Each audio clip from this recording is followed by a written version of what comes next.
Meus irmãos, a paz do Senhor, nós estamos nesta manhã gratos a Deus pelo privilégio de estarmos em mais uma escola bíblica dominical. Nós estamos aqui no templo sede da Assembleia de Deus, Ministério do Belém, na cidade de Rio Claro. Igreja esta presidida pelo nosso pastor presidente, Sisac Valadares. E hoje nós estaremos estudando mais uma das nossas lições, que tem nesse trimestre o tema Os ataques contra a Igreja de Cristo, as sutilezas de Satanás nestes dias que antecedem a volta de Jesus Cristo. E hoje nós estaremos estudando a lição de número 7, a sutileza da relativização da Bíblia. Diz o texto áureo da nossa lição: toda escritura divinamente inspirada é proveitosa para redarguir, ensinar, corrigir e para instruir em justiça. Texto este que se encontra na segunda epístola de Timóteo, capítulo 3, e o versículo 16. A nossa verdade prática: a Bíblia é a inspirada, a inerrante e a infalível palavra de Deus. Por isso, não podemos relativizá-la. O texto bíblico da qual nós estamos extraindo a nossa lição, que é a nossa leitura bíblica em classe, ela está no texto da segunda epístola de Paulo a Timóteo, do capítulo 3, dos versículos 14 a 17, que diz o seguinte: Tu, porém, permanece naquilo que aprendeste e de que foste inteirado, sabendo de que tens aprendido, e que desde a tua meninice sabe as sagradas letras que podem fazer-te sábio para a salvação pela fé que há em Jesus Cristo. Toda a escritura, divinamente inspirada, é proveitosa para ensinar, para redarguir, para corrigir, para instruir em justiça, para que todo homem de Deus seja perfeito e perfeitamente instruído para a boa obra. Na nossa introdução, nós temos aqui que a Bíblia sempre sofreu ataques ao longo dos séculos, em diferentes momentos e épocas, e sempre houve alguém ou algum que levante contra a autoridade das Escrituras. Queridos, como nós estamos estudando esse tema tão importante, para um tempo muito oportuno, nós entendemos pelas Escrituras que o nosso adversário, já desde o início, ele tenta deturpar a palavra de Deus. Quando lemos no livro do Gênesis, no momento, no ato da criação, Deus a criar o homem e a mulher, deu-lhes a incumbência de governarem, de cuidarem do jardim. A Adão deu a ele a posição de liderança, e que ele colocasse o nome nos animais, e sucessivamente Adão, então, fazendo aquilo que o Senhor lhe ordenara, e Deus, depois de um tempo, percebeu, não que não soubesse, mas em termos simples, como a necessidade de Adão de ter uma ajudadora, e por isso lhe fez uma mulher. E o diabo, tentando minar essa liderança de Adão, conversa então com a mulher em um determinado momento no jardim, e Deus havia dado uma ordem que eles comessem de todas as árvores do jardim, menos do fruto da árvore do conhecimento do bem e do mal.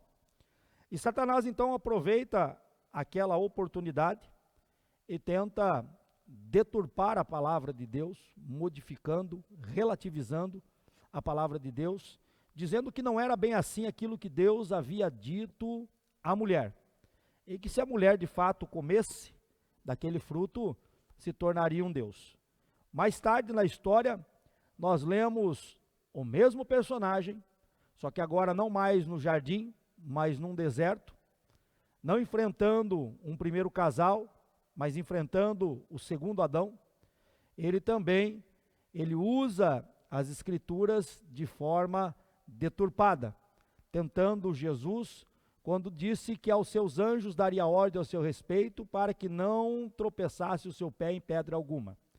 Entenda que Jesus, em alguns momentos, e isso nós lemos nos evangelhos, em que Jesus não permitia que os demônios falassem, que os demônios propagassem a palavra de Deus. Até porque a palavra de Deus na boca do diabo não é a palavra de Deus, e sim a palavra do diabo.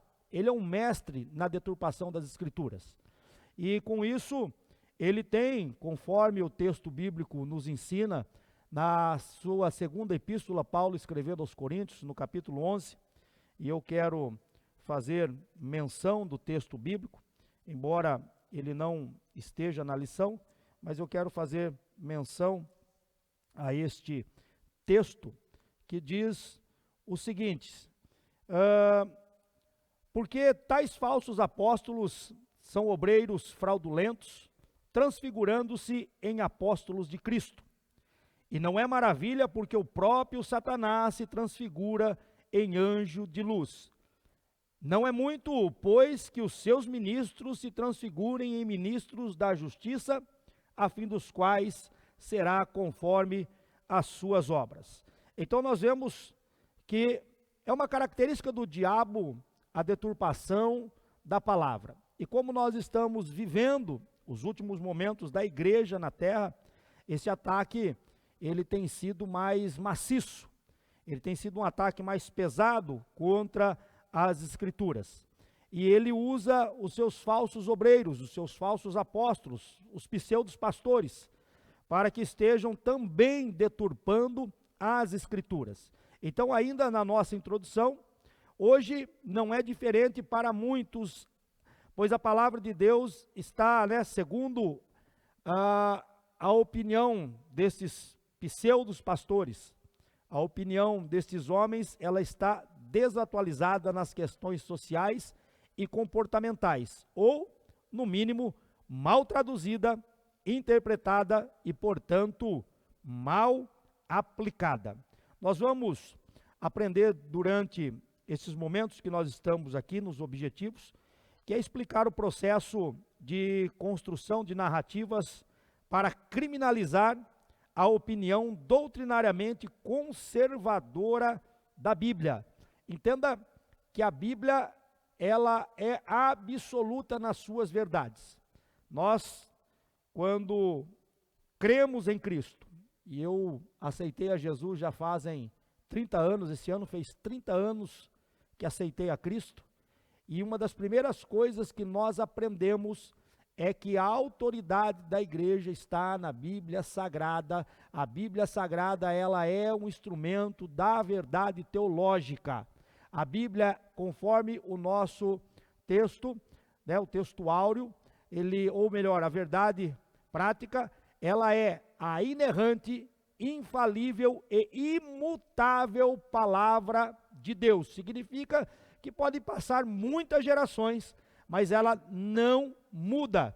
A palavra de Deus não precisa ser atualizada, até porque ela é tão atual, mas tão atual, que o próprio texto bíblico já fala daqueles que falsificam a palavra.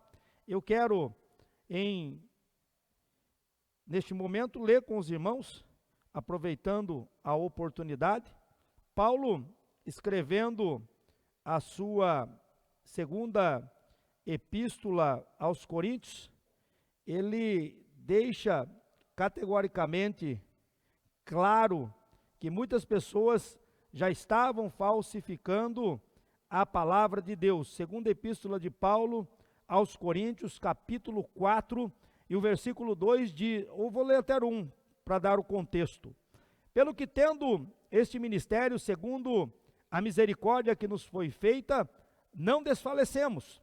Antes, rejeitamos as coisas que por vergonha se ocultam, não andando com astúcia, nem falsificando a palavra de Deus, nem falsificando a palavra de Deus. E na mesma epístola, no capítulo 2, versículo 17, ele diz o seguinte: porque nós não somos como muitos, falsificadores da palavra de Deus. Antes, falamos de Cristo com sinceridade, como de Deus, na presença de Deus. Então, Paulo, pelo menos aí, quase 2000 anos, que já escreveu esse texto, mostra a atualidade da Bíblia, já denunciando esses falsificadores da palavra.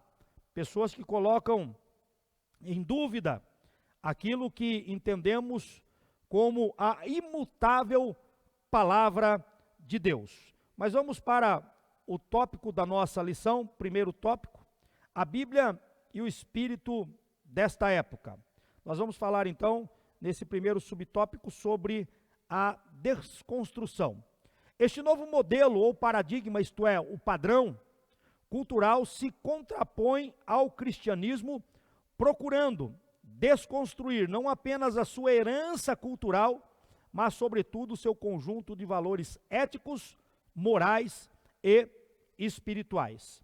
Paulo, e aqui a nossa lição ela faz menção de um texto, e eu quero ler também juntamente com os irmãos, que é na epístola de Paulo aos Romanos, no capítulo 12, e o versículo 2, diz o texto sagrado: e não vos conformeis com este mundo, mas transformai-vos pela renovação do vosso entendimento, para que experimenteis qual seja a boa, agradável e perfeita vontade de Deus. Nós estamos vivendo neste mundo, não somos deste mundo, mas estamos vivendo deste mundo. Nós temos a nossa herança cultural, nós temos os nossos valores éticos e também morais e espirituais, mas o espírito da presente era, o espírito que agora opera nos filhos da desobediência, e nós entendemos isso pela própria Bíblia Sagrada, pois o evangelista João, na sua primeira epístola, Epístola Universal de João, lá no finalzinho da sua Bíblia Sagrada, no capítulo 5 e o versículo 19, ele diz o seguinte: sabemos que somos de Deus e que todo mundo está no maligno. João está tratando aqui do sistema mundano, do sistema caído, do sistema distante de Deus. E depois que nós tivemos então a entrada da pós-modernidade no ano de 1989, então aquilo que a era moderna tinha como valores absolutos, e é óbvio que os valores absolutos da era moderna estavam com relação à razão, o mundo pós-moderno perdeu esse absolutismo. Hoje nós temos o pluralismo, nós temos o relativismo, nós temos o humanismo, que são os pensamentos dominantes dessa era pós-moderna. E esses pensamentos de que não existe mais uma verdade absoluta, elas se opõem contra a autoridade das Escrituras Sagradas, pois entendemos que em matéria de fé, de ética e questões espirituais, a palavra de Deus, ela é absoluta na sua doutrina. É até interessante, e eu quero deixar aqui como uma nota, que hoje com o advento da pós-modernidade, existem as suas muitas verdades, é o que nós vamos estudar agora no segundo subtópico, que é a questão da relativização. Então, segundo a nossa lição, este momento de relativismo, então diz o texto o seguinte: dentro dessa nova configuração cultural, não há valores perenes ou absolutos, tudo é relativo. Isso significa dizer que qualquer julgamento depende do ponto de vista de quem julga ou analisa, e por essa perspectiva, a Bíblia representa apenas mais um ponto de vista dentre outros vários. O relativismo ele prega que não há mais verdade absoluta, depende de como você vê, depende pelo prisma que você está olhando. Mas voltando às Sagradas Escrituras, e eu estou fazendo muita ênfase no sempre voltando às Escrituras, porque ela de fato é a nossa base. O relativismo tem tentado derrubar esta base cristã de que nós, pela palavra de Deus, possuímos a única verdade. Jesus, ele foi categórico ao dizer em João 8:32, e conhecereis não uma das verdades, e conhecereis a verdade, e a verdade vos libertará. Em João 14:6, Jesus, da mesma forma, afirma: eu sou o caminho, não um dos caminhos, mas eu sou o caminho, a verdade. Observem que ele não fala de múltiplas verdades, mas a única verdade. Eu sou o caminho, a verdade e a vida. E ninguém vem ao Pai a não ser por Jesus. Jesus usou as Escrituras pregando, ensinando. Voltando àquilo que eu comentei logo no começo da lição, no deserto, Jesus usou as Escrituras para vencer o inimigo. Então, ele deu o devido lugar às Escrituras, ele mostra que as Escrituras de fato são a palavra de Deus, ou ela é a palavra de Deus. Ela não, como diz uma certa teoria, isso nós temos na questão do liberalismo teológico, que ele apresenta a definição das Escrituras como aquela que contém a palavra de Deus, mas não aquela que é a palavra de Deus. E quando dizemos que ela contém a palavra de Deus, eu afirmo então que existem textos que são inspirados e outros que não são inspirados. E aí fica a pergunta, como nós vamos então decidir quais textos são e quais textos não são? Mas o nosso texto áureo é categórico. Toda a Escritura é divinamente inspirada. Toda. Isso fala de todos os 66 livros que compõem as Escrituras Sagradas. Nossa Bíblia, ela é composta de 39 livros no Antigo Testamento, 27 no Novo Testamento, e todos eles são inspirados por Deus. Não é algo criado pela mente humana, mas foi o sopro divino que supervisionou os autores humanos a escreverem aquilo que nós temos como Bíblia Sagrada. Mas para o relativismo, depende muito de como eu olho, de como eu enxergo. Eu me lembro de ter participado de um treinamento e havia a figura de um número no chão, número 6, e ali duas pessoas, uma em lado oposto a esse número, e um olhava e enxergava o 6, outro olhava e enxergava o nome. Isso é bem o espírito desta época do relativismo. Depende de como eu vejo as coisas. Mas é interessante que a Bíblia, ela é a única verdade. Paulo, escrevendo a sua epístola aos Coríntios, ele diz: ninguém pode nada contra a verdade, senão pela verdade. E tentar derrubar essa questão absoluta das Escrituras, derrubar esses valores absolutos, é tentar derrubar o cristianismo. Mas eu quero louvar a Deus porque a nossa confissão de fé, a confissão de fé das Assembleias de Deus, coloca a Bíblia no seu devido lugar, no seu lugar de honra. Até porque dos maiores benefícios que a Reforma Protestante trouxe foi a questão do sola Scriptura, que é somente as Escrituras.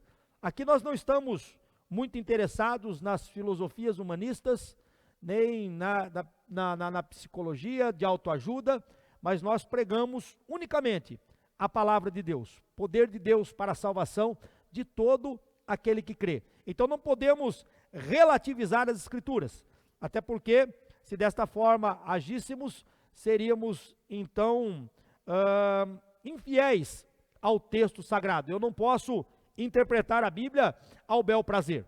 Eu não posso usar as novas tendências hermenêuticas para interpretar as Sagradas Escrituras, porque o ponto fundamental para uma boa interpretação das Escrituras é aquilo que o autor quis comunicar aos seus primeiros leitores. Então eu não posso relativizar aquilo que não é o sentido original do texto. Mas voltamos ao nosso segundo subtópico, aliás, segundo tópico, nós vamos falar sobre a Bíblia e o politicamente correto.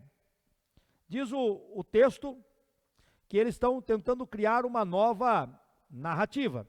Então, ele está citando aqui um texto de Salmo 11, e o verso 3, os fundamentos estão sendo derrubados e destruídos. É uma narrativa ardilosamente construída com o fim de desconstruir os valores cristãos e substituí-los por outros. É o discurso do politicamente correto.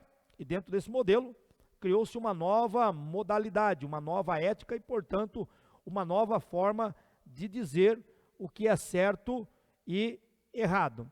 Entenda que essa questão do politicamente correto, teve um presidente americano que nem usava mais a questão de um Feliz Natal, por exemplo. Ele usava o termo boas festas, a fim de não agredir ninguém, porque, não é minha crença, eu não creio em Jesus, então, portanto, o Natal para mim não é real. E aqueles que usam, Feliz Natal, eles estão ofendendo a minha crença ou a minha perspectiva. Entenda que o pós-modernismo, ele é advindo do iluminismo, e uma das coisas que eles trazem é um pensamento ateu. É tirar Deus de toda equação. Se nós derrubarmos a premissa de que Deus, ele não existe e que Deus não é real, então não temos mais certo ou errado. Quando Deus nos criou, nos deu um árbitro que é a consciência. Nossa consciência, Paulo fala aos Romanos capítulo 2, que ela quer, ora nos defende, ora nos acusa. E todo ser humano tem isso, mas quando eu tiro Deus da equação, quando eu elimino a perspectiva de um Deus criador, cujo padrão é a santidade, que tem uma elevada moral, que tem um elevado nível de relacionamento para com os seus seguidores, e que para que eu tenha este relacionamento, eu preciso, primeiro, nascer de novo, e segundo, viver uma vida que condiz com aquilo que as Escrituras nos ensinam, para que eu possa agradar a Deus. Quando eu vivo desta forma, e a minha visão de mundo é a visão pautada nas Escrituras, em um Deus soberano que governa todas as coisas, eu tenho um comportamento diante da sociedade. Então, quando eu derrubo nessa narrativa do politicamente correto, olha, você não pode ler Bíblia em público. Nós temos muitos países no mundo que proíbem a leitura bíblica em praça pública. Todavia, permitem que se faça um aborto, que na realidade é um assassinato. Então, esta narrativa do politicamente correto é tentar tirar Deus da equação. Alguns lugares não gostam nem que se fale em Dia dos Pais, porque tem crianças que têm duas mães, por exemplo. Não falar de Dia das Mães, porque tem criança que tem dois pais em casa. Quando a Bíblia, ela é categórica, ela é fiel e firme naquilo que fala, que é um princípio criador, porque a narrativa é, Jesus, ele ama, ele é amor, e ele não falou em determinados assuntos, falou sim, falou, quando ele fala sobre o casamento, ele foi categórico ao dizer, e no princípio, Deus criou homem e mulher. Precisa ser mais claro do que isso? Ele afirmou, ele ratificou aquilo que o Antigo Testamento traz como um padrão de relacionamento. Mas hoje, nós somos até tolhidos de não poder falar por questões de que, você é fundamentalista, você é radical, é fascista, misógino, machista e assim por diante. Mas continuamos pregando a palavra. A igreja desses últimos dias é conclamada a tomar uma posição.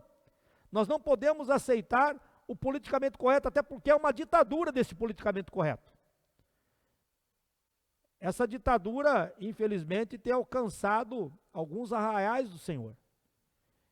E alguns pastores, então, estão deixando de pregar a verdade para pregar aquilo que as pessoas querem ouvir. O politicamente correto é isto.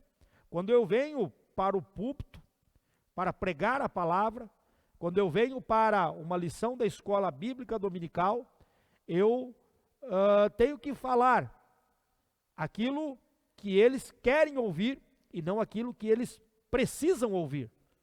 Mas quando eu abro as Escrituras e entendo aquilo que Deus fala através das Escrituras, nós pregamos aquilo que não os outros, mas nós também precisamos ouvir. A palavra de Deus, ela nos confronta. Quando nos reunimos como igreja e nos reunimos para adorar a Deus, tem o nosso momento de louvor, o momento de adoração, o momento em que a nossa alma está sendo preparada para, logo após receber a palavra de Deus, nós estamos nos preparando para ouvir a palavra que confronte os nossos pecados. A palavra que tem o poder de mudar a nossa vida. E aí, essa linha de pensamento do politicamente correto faz com que alguns pastores, então, preguem um evangelho mais light, um evangelho mais açucarado, um evangelho mais adocicado. E isso é um perigo para a igreja. Isso é um perigo para a igreja. A igreja, ela precisa ser confrontada, e ela é confrontada pelas verdades absolutas da palavra de Deus. O segundo subtópico fala sobre a Bíblia e o politicamente correto, a criminalização da opinião.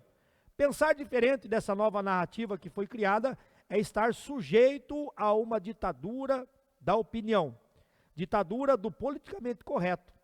Não há espaço para cristãos conservadores. No mundo todo, vemos cristãos conservadores sendo censurados e banidos. Irmãos, eu volto a reforçar, o nosso compromisso é com as Escrituras. O nosso compromisso é ser fiel à interpretação bíblica. E quando eu digo de fidelidade à interpretação bíblica, não uso os novos métodos hermenêuticos para a interpretação do texto. E nós vamos ver um pouquinho agora mais na frente na nossa lição, que é onde o leitor tem mais importância do que o autor. Significa que aquilo que o autor originalmente escreveu, e ele escreveu para um povo, ele escreveu dentro de uma circunstância, mas isso não deixa de ser a palavra de Deus, e isso tem o seu sentido único na Bíblia, é aquilo que ele queria comunicar aos seus leitores, e esta palavra serve até porque o homem nunca mudou, o homem não muda, muda-se os conceitos, muda-se os tempos, muda-se as épocas, mas o ser humano continua o mesmo. Então, eu não posso aplicar essa nova tendência hermenêutica de ir para a palavra de Deus e tentar encontrar nela textos ou retirar dela textos para que eu fale sem ofender ninguém. Até porque, irmãos, nós ofendemos Deus todos os dias com os nossos pecados. E eu quero louvar a Deus porque Ele tão bondosamente nos corrige através da sua palavra. Mas dentro dessa criminalização de opinião, quando você tem uma opinião firmada, isso seja na igreja, seja no seu trabalho, seja na sua escola, seja na universidade, você é criminalizado. E aí eles vêm com a narrativa de discurso de ódio, porque esse discurso está ofendendo, esse discurso está machucando, esse discurso não está certo, porque a ideia é que nós cristãos começamos a nos curvar diante dessas novas tendências filosóficas. Mas que o Espírito Santo ajude a igreja nessa época tão difícil, que o Espírito Santo levante homens e mulheres que tenham o compromisso real com as Escrituras, que esta palavra continue tendo o seu devido lugar e o seu papel de importância no contexto em que nós estamos vivendo. Agora nós vamos para o nosso terceiro tópico, que é a Bíblia e o outro evangelho, uma nova metodologia. Dentro da cultura pós-moderna, a palavra de Deus precisa ser atualizada, para que fale a mesma língua dentro dessa nova configuração cultural. Não importa o que o autor do texto bíblico disse, mas o que o leitor contemporâneo acha que está certo.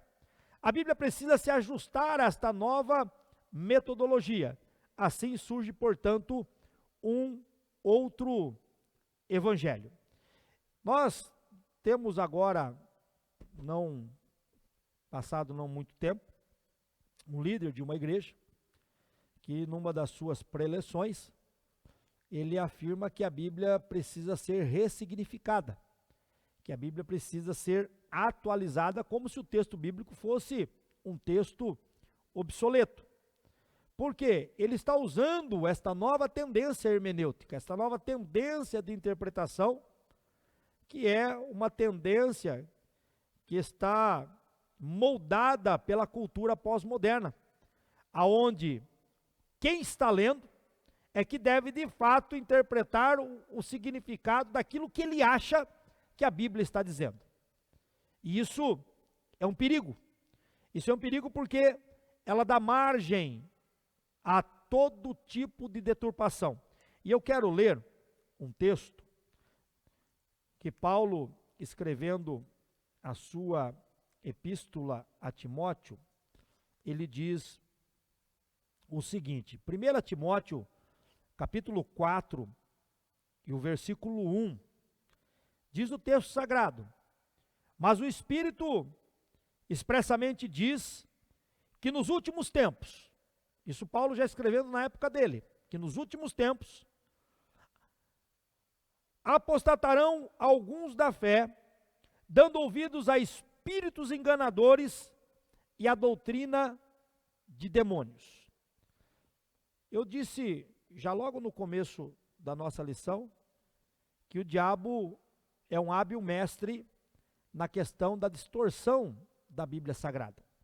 E quando Paulo escreve a sua epístola pastoral a Timóteo, ele se preocupa em ensinar o jovem pastor Timóteo, que era pastor então da igreja de Éfeso, que quando alguém sobe a um púlpito, ou abre as escrituras, e deturpa o texto, ele está ensinando uma doutrina de demônio, porque os demônios são hábeis em distorção das escrituras. Então, dentro dessa cultura pós-moderna, essa distorção de que a Bíblia, por causa de um ou de outro texto, tem que ser atualizada para não ofender, para não machucar, e aí se criaram o tal do evangelho inclusivo. Existe até, eu vi esses dias, eu desconhecia, mas fiquei até abismado, existe até uma Bíblia de estudo que traz no seu escopo essas novas tendências pós-modernas, essa nova metodologia de interpretação das Escrituras Sagradas, nas quais de fato distorcem o texto bíblico. Então, essa distorção do texto bíblico, segundo Paulo, é uma característica dos últimos tempos, que são tempos de apostasia, em que os homens estariam dando ouvidos a espíritos enganadores e também a doutrina de demônios. Falar que a Bíblia precisa ser atualizada é desconhecer o Deus autor desta Bíblia. Irmãos, esta Bíblia, a sua fonte é divina. A mente que supervisionou os autores humanos é eterna. Ela é atemporal. Então a Bíblia não precisa de atualização. O que precisa são os homens de fato se converterem a Cristo e voltarem a interpretar a Bíblia como ela é. Mas quando usamos essa tendência hermenêutica de que o leitor contemporâneo está certo e não o autor sagrado, nós então estamos criando um evangelho híbrido, um outro evangelho. E Paulo, ele diz que se um anjo ou qualquer outro ser vier e pregar um outro evangelho que não seja esse evangelho, seja considerado maldito. Nós temos então o segundo subtópico do tópico 3, que são as novas teologias. Este outro evangelho também possui sua própria teologia, que é o evangelho social. Dentro do contexto evangélico, o velho marxismo ganha uma nova roupagem. É dentro dessa nova perspectiva que se faz apologia ao evangelho social, econômico e também homoafetivo. Irmãos, isso é rasgar as nossas escrituras. Essa questão, tanto do evangelho social como o evangelho ecumênico, que eu tenho que aceitar e estar envolvido com pessoas de crenças totalmente diferentes, irmão, não coaduna com o argumento bíblico, até porque a questão ecumênica, ela já é um plano arquitetado pelo adversário das nossas almas, que quando os irmãos vão para o livro do Apocalipse, a formação da superigreja é uma questão do ápice do ecumenismo. Todas as pessoas podem ter a sua crença, mas estarão dominadas dentro de uma única igreja para adorar, então, o soberano da época, que vai ser o anticristo. E eu fico espantado de ver que alguns líderes estão envolvidos e usando o mesmo altar com pessoas cuja crença e prática são contrárias à palavra de Deus. São contrárias à palavra de Deus. Eu não posso, na realidade, aceitar isso como correto. Não tem como aceitar isso como correto. Porque, irmãos, nós estamos neste mundo, olhamos, vivemos neste mundo, mas a nossa cosmovisão é diferente. A nossa cosmovisão é diferente. Eu não posso estar me relacionando no sentido de aceitar, tá? Não é no sentido de falar com a pessoa, mas no sentido de aceitar esta ideologia. Até porque quando nós aceitamos essa ideologia, nós acabamos praticando aquilo que nós aceitamos, aquilo que cremos. E aceitar que a pessoa pode cometer o aborto, pode viver homoafetivamente e achar que isso é normal, que isso é a tendência moderna e que essas pessoas podem estar tranquilas nos seus erros e pecados, que estarão indo para o céu. Não. Falar com amor, e nós temos até eu não vou citar nomes, mas nós temos até uma cantora que foi duramente agredida nas redes sociais, porque tomou uma posição, porque falou dentro das Sagradas Escrituras contra essa questão da homoafetividade, e na internet choveu de críticas, porque infelizmente esse é o pensamento reinante. Eu não posso discordar das tendências culturais dessa geração pós-moderna. Mas eu tenho um compromisso com Deus, a igreja tem um compromisso com Deus, a igreja tem um compromisso de ser fiel a Deus e às Escrituras. E nós não podemos abrir mão, porque o que uma geração se cala, se a nossa geração se calar, a próxima geração vai abraçar isso. Então a igreja tem que se levantar e a palavra de Deus tem que ser pregada tal qual ela é. Paulo, escrevendo a Timóteo, ele diz: Timóteo, eu conjuro-te diante de Jesus Cristo, que há de julgar os vivos e os mortos na sua vinda e reino, que pregues a palavra, insta a tempo, fora de tempo, quer redáguas, corrija, repreenda. Então, a palavra tem que ser pregada. A palavra tem que ser pregada na sua íntegra. Nós não podemos distorcer, nós não podemos usar essas novas teologias, até porque a teologia que varreu as igrejas da Europa é a teologia liberal, onde eles colocam em dúvida os textos da Bíblia Sagrada, eles colocam em dúvida se de fato Cristo falou muitas dessas palavras, e elas não começam no púlpito da igreja, elas começam nos seminários. As pessoas vão estudar teologia para aprender a palavra de Deus, e lá encontram com esses professores de cunho da teologia liberal, que tentam não só colocar em dúvida, em xeque aquilo que a Bíblia diz, mas também roubam da Bíblia com seus falsos ensinamentos, dizendo que os milagres não são reais. E quando esses alunos aprendem, uns ficam muito confusos, outros decaem da fé, outros ainda acabam indo para os púlpitos, e aí começam então a trazer essas novas tendências de interpretação, começam a trazer esse novo modelo hermenêutico para a igreja. Mas que o sangue de Jesus nos cubra, que o sangue de Jesus nos guarde, que a presença do Espírito Santo ilumine as nossas mentes, para que de fato possamos compreender a Bíblia na sua plenitude, possamos compreender a Bíblia conforme o salmista, ele diz no Salmo 119, Senhor, desvenda os meus olhos, para que eu possa contemplar as maravilhas da tua lei, até porque esta palavra não cai em desuso. Se eu não estou enganado, Salmo 119 e o versículo 89, se não me engano, tá? Salmo 119, versículo 89, olha o que diz o texto sagrado. Para sempre, ó Senhor, a tua palavra permanece no céu. Então, aqueles que acham que a Bíblia precisa ser atualizada, deveriam observá-la com mais cuidado, porque a palavra de Deus vai permanecer para sempre.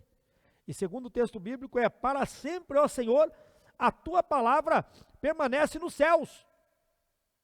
Então, quando houver a consumação de todas as coisas, a palavra de Deus irá continuar permanecendo. Estaremos ainda aprendendo a palavra do Senhor.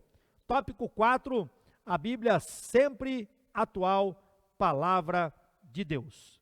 Ela, o subtópico diz que ela é revelada por Deus. A Bíblia é a revelação de Deus à humanidade. E eu quero ler aqui, aproveitar, ler o texto da segunda epístola de Pedro, do seu capítulo 1, e os versículos 16 a 21. Olha o que diz o texto sagrado. Segunda de Pedro, capítulo 1, versículos 16 a 21. Porque não fizemos saber a virtude e a vinda do nosso Senhor Jesus Cristo, seguindo fábulas artificialmente compostas, mas nós mesmos vimos a sua majestade. Porquanto ele recebeu de Deus, Pai, honra e glória, quando da magnífica glória lhe foi dirigida a seguinte voz: Este é o meu Filho amado, em quem me tenho comprazido. E ouvimos esta voz dirigida do céu, estando com ele no monte santo. E temos muito firme palavra dos profetas, a qual bem fazei estar atentos, como a uma luz que alumia em certo lugar escuro, até que o dia esclareça e a estrela da alva apareça em vosso coração. Sabendo primeiramente isto, que nenhuma profecia da Escritura é de particular interpretação, porque a profecia nunca foi produzida por vontade de homem algum, mas os homens santos de Deus falaram inspirados pelo Espírito Santo. Então a Bíblia, ela não é uma obra humana, ela é a revelação de Deus. Entendam que a revelação de Deus na história da humanidade é uma revelação progressiva. Deus foi se revelando progressivamente na história da raça humana. E para que não ficasse apenas nas transmissões orais, até porque a transmissão oral tem uma certa dificuldade, porque ela pode ser deturpada ou mudada. Então, as Escrituras estão aqui justamente para que aquilo que Deus falou, aquilo que Deus revelou, não se perca e muito menos se deturpe. Então, seguindo ainda o texto da nossa lição, Deus se revelou através das páginas da Bíblia, e aí é o texto de 2 Timóteo 3, 16 e 17, que toda escritura é divinamente inspirada, que ela é útil para ensino, para redarguir, para corrigir, para instruir o homem em justiça. Então a Bíblia não pode nunca ser ajustada à mentalidade da cultura caída e, portanto, afastada de Deus. Quando vou até usar a palavra mais correta, quando percebemos que as pessoas estão tentando modificar, ou na frase de alguns líderes, atualizar ou ressignificar a Bíblia, eles estão incorrendo num sério risco dessa deturpação de valores. Isaías capítulo 5 e o versículo 20, diz o texto sagrado da seguinte forma, Isaías capítulo 5 e o versículo 20, ai dos que o mal chamam bem, e ao bem mal, que fazem da escuridade luz, e da luz escuridade, e que fazem do amargo doce, e do doce o amargo. Essa inversão de valores, para que a Bíblia se adapte a uma cultura caída, a uma cultura distante de Deus, de pessoas que não querem ter a sua vida mudada pela palavra, mas querem se sentir confortáveis nos seus pecados e nos seus erros. Então se criam igrejas, se criam estruturas para que se pregue uma nova modalidade de evangelho, um evangelho falsificado, um evangelho não genuíno, e essas pessoas estão ouvindo aquilo que lhes agrada, e alguns ainda chegam a entender que a Bíblia precisa ser atualizada. A Bíblia já é um livro obsoleto, irmãos. A Bíblia continua sempre inerrante, infalível e imutável, sempre poderosa palavra de Deus. Então diz o texto que os pregadores que levantam esta bandeira apóstata, na verdade, devem ser vistos como falsos profetas. Eu vou dar um conselho, e se lhe servir, se o teu pastor, ele tem esta ideia de uma teologia inclusiva, de ressignificar a Bíblia, de que a Bíblia precisa ser atualizada, fuja, porque isso é coisa de falso profeta, é coisas de falsos pastores, porque, irmãos, dizer que a Bíblia precisa ser atualizada é desconhecer completamente a sua questão de revelação e de inspiração. A Bíblia é inspirada por Deus. A Bíblia tem origem em Deus e por Ele foi inspirada. Paulo, o apóstolo, disse que toda a Escritura é inspirada por Deus. Nenhum livro da Bíblia, nenhum livro, por mais espetacular que seja, pode se colocar em pé de igualdade com a Bíblia. Nós sabemos que na literatura secular existem livros extraordinários, que foram escritos por mentes brilhantes, mas nenhum desses livros extraordinários, escritos por essas mentes mais brilhantes, pode se comparar às escrituras sagradas, porque a escritura, ela é toda inspirada por Deus. Nos nossos cursos teológicos, nós dizemos, principalmente na matéria de bibliologia, que a Bíblia de fato, ela é um milagre, a Bíblia de fato, ela é um livro produzido por Deus, até porque Deus usou 40 autores humanos, num período aí de 1.600 anos, em circunstâncias diferentes, com graus de instrução desses autores totalmente diferentes.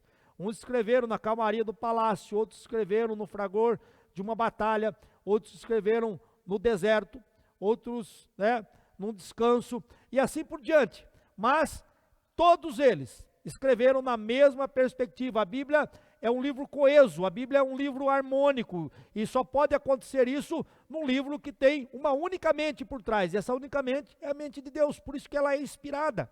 Não é que o Espírito Santo ficava ditando as palavras no ouvido do autor humano, não, mas ele supervisionava o autor humano para aquilo que eles estavam escrevendo, a fim de que, do primeiro versículo do Gênesis ao último do Apocalipse, a Bíblia só tem uma mensagem.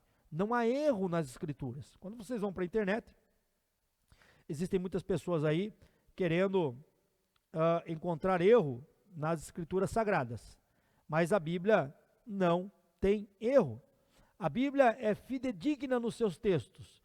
Nós podemos ter, sim, algumas atualizações com relação à língua, mas não na sua tradução e não a atualização da mensagem bíblica. Isso nunca vai acontecer, porque ela é sempre atual.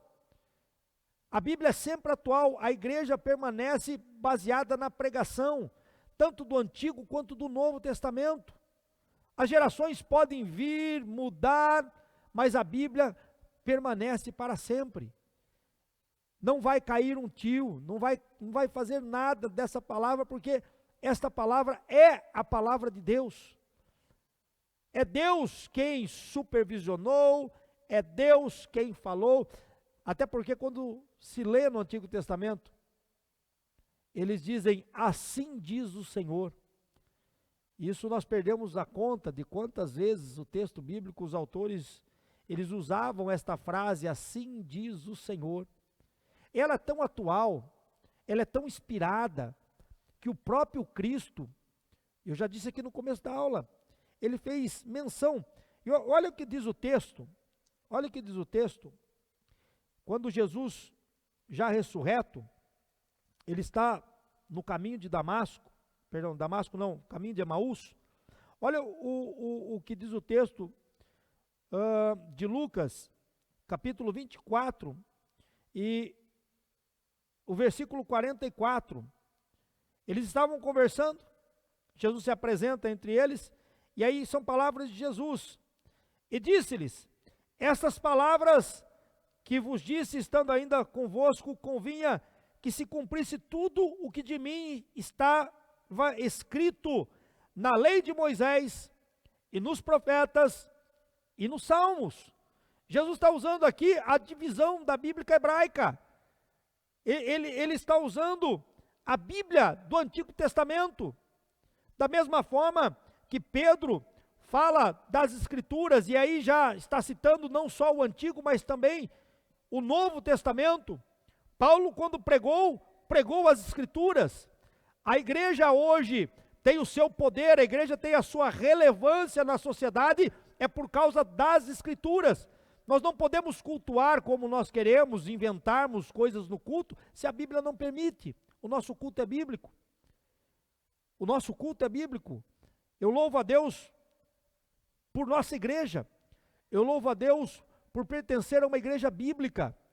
Se você não teve a oportunidade de ler, leia a Confissão de Fé das Assembleias de Deus e vocês vão ver que é uma igreja bíblica. Uma igreja que preza pela palavra, que ama a palavra, que entende que esta é a única verdade. E aí agora nós vamos para a nossa conclusão. Vimos, portanto, nesta lição, que há toda uma narrativa com o propósito de desacreditar a Bíblia. A Bíblia não seria mais relevante para esta geração. Então, dentro dessa nova forma de entender o texto, a Bíblia é que precisa de ajustes e não o homem se ajustar a ela. Todo cristão que segue a ortodoxia bíblica deve rejeitar tal ensino. Não podemos aceitar que nada mutile a Bíblia por conta do politicamente correto. A Bíblia é a palavra de Deus e por isso sempre será atual e relevante para a humanidade. Queridos, eu agradeço aos amados pela oportunidade, lembrando que no próximo domingo nós estaremos estudando a lição de número 8, que é a sutileza do enfraquecimento da identidade pentecostal. E avisando os irmãos que logo mais às 18h30, o culto da família. Nós teremos comunhão, louvor, adoração e palavra. Eu quero neste momento fazer uma oração e nós estaremos encerrando a nossa escola bíblica no nome de Jesus. Pai Santo, uma vez mais louvo e agradeço o teu nome pelo privilégio de estar, Senhor, na tua casa, aprendendo a tua palavra. Louvo a ti, Senhor meu Deus, por nossa igreja, louvo a ti pela vida do nosso pastor. que tem, Senhor meu Deus, todas as terças-feiras, ó Pai, pregado a tua genuína palavra, nos alimentado, Senhor meu Deus, com a preciosa palavra. Pai, guarda a tua igreja nesses dias tão desafiadores. Pai, levanta homens e mulheres que tenham compromisso com as Escrituras. Deus, não permita, Senhor, que esse relativismo e que o politicamente incorreto, Senhor, adentre aos nossos arraiais. Mas levanta, Senhor, homens e mulheres que tenham o compromisso de pregar única e exclusivamente a tua palavra, sem distorção, sem falsificar. Ó Pai, ajuda-nos nesse momento, é o que nós pedimos em o nome de Jesus. Amém.